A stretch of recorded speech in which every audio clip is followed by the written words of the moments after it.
So this is gonna be take two of trying to explain this. Um, I never really got into why I was starting to make videos like this, and I'm still not sure why I'm doing it. I might make them public, I might not.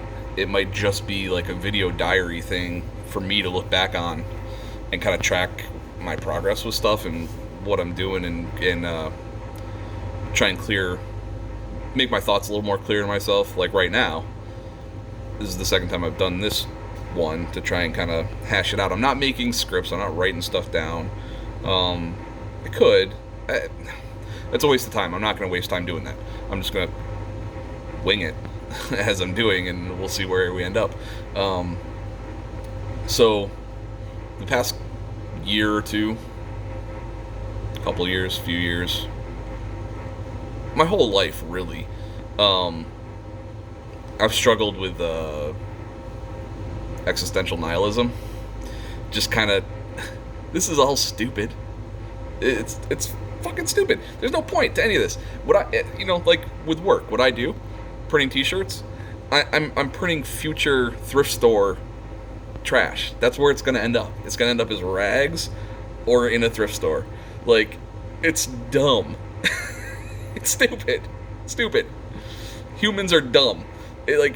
Nothing matters as far as, like, we're all gonna die. We're all gonna end up in the ground or cremated or whatever. Usually that thought, honestly, is comforting to me. It's just like, enjoy it, because it doesn't matter. Like, try to not be an asshole, you know? Try to enjoy what you're doing. Just don't make things worse for other people because they're already dealing with pointless bullshit. I don't know. I'm really not good at articulating certain things, especially right now when I don't talk to cameras. I don't talk to people that often, but I don't talk to cameras. Like, it's just, this is weird. So I'm stumbling through this, and I'm sure I'm gonna want to go back and change this again. But whatever. So that existential nihilism that I always, it's, I fight with it because on the one hand it's very not healthy to always be thinking that way, but on the other hand, it's a comforting thought to me too, in a weird way. But I think I've kind of figured out. I've always been a perfectionist too. I fight with that all the time. Like, if it can't be done, if I can't do it to the best of my abilities right now, then I'm not gonna start. I'm not gonna start it. I'm not gonna attempt it. I need to learn more. I need to read more. I need to, get the right materials, the right timing, like whatever it is. If I can't do it the best I can do it right then, I tend to not do it at all.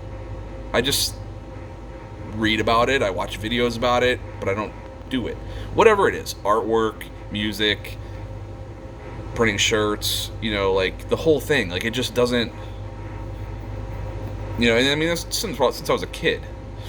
I've always felt this pressure to make it perfect, the best it could be. With the artwork, I'll keep working on a piece of artwork, keep drawing, keep drawing, keep drawing. Oh, I went too far and now it looks like shit. Because I'm trying to make it perfect and I fucked it up.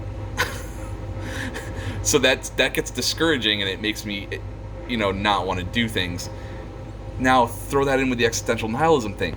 If nothing fucking matters, and this is all silly shit, and there's no point to the whole universe, it's a giant accident, then why does it need to be perfect? Why do I care? And then those two parts of me fight each other,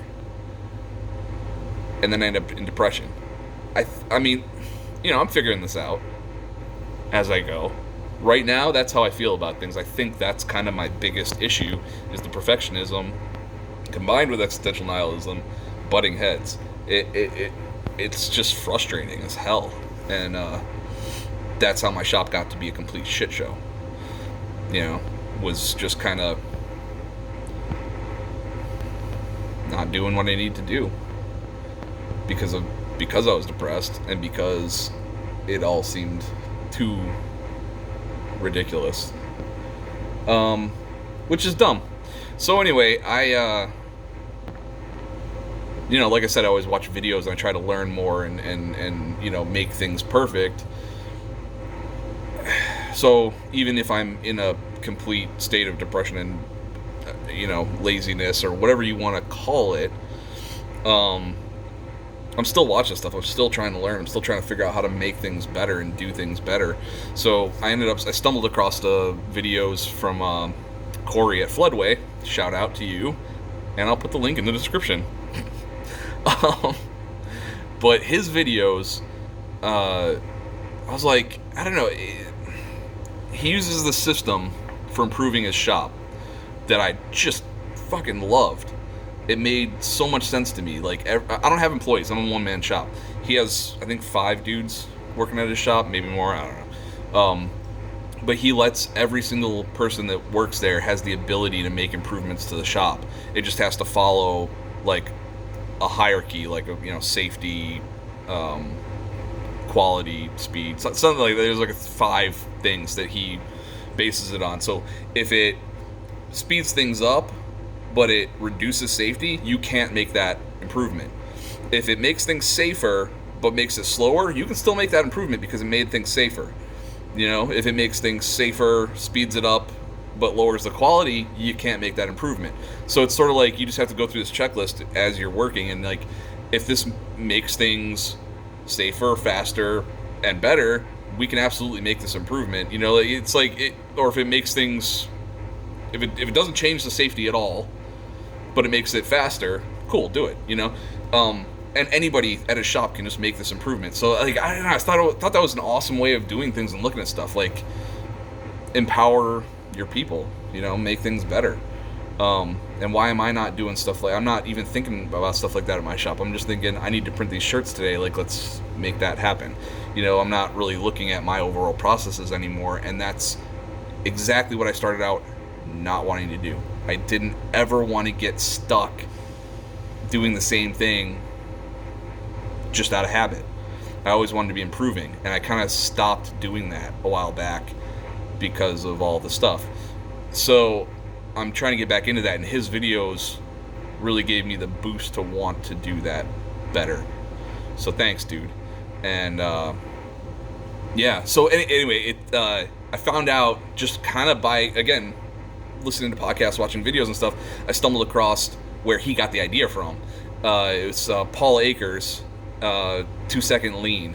It's based on lean manufacturing or whatever. But I watched that. The audiobook is on YouTube for free. Paul puts all this stuff up for free, which is amazing because he's not, it's not his job. Like his job is manufacturing. He has a giant business that's where he makes his money. So all the teaching about lean is totally just because he wants to pay it forward. So I'll put the link to that too because it's awesome. Like I listened to the whole thing as I was working, as I was driving, and it's just yeah, a lot of the stuff in it is stuff I already do. I just didn't have a framework for it to make it a habit, make it a daily thing, make it make sense. It's sort of just a thing I did naturally, a lot of it, but I wanted to make it more concrete. So yeah, so that's where I'm at now. That's what I'm doing with these improvement videos is, I'm at the point, my shop is such a disaster that I'm kind of like catching up to get to, okay, now we can start doing this, like really doing this 2-second lean thing. But I'm kind of just getting this shop to work a little bit better for the next 3 months. I'll be here in this shop for about 3 months, probably, maybe 4. It depends on how things go. We're in the middle of moving house, and the shop is going to be going with us there. So once I get to that new spot, I want to have some things in place that I can build that shop around, and then really do the 2-second lean thing full on. That's how I'm setting everything up. making these videos to kind of remind myself and to, I don't know, if somebody else I got some inspiration from Cory's videos. Like, if somebody else sees this, cool.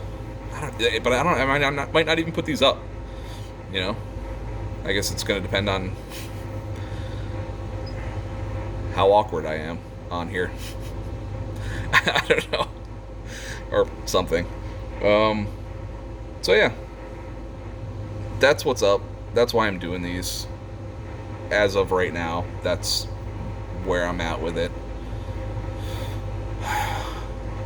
Let's see if I get better at life. Okay, bye.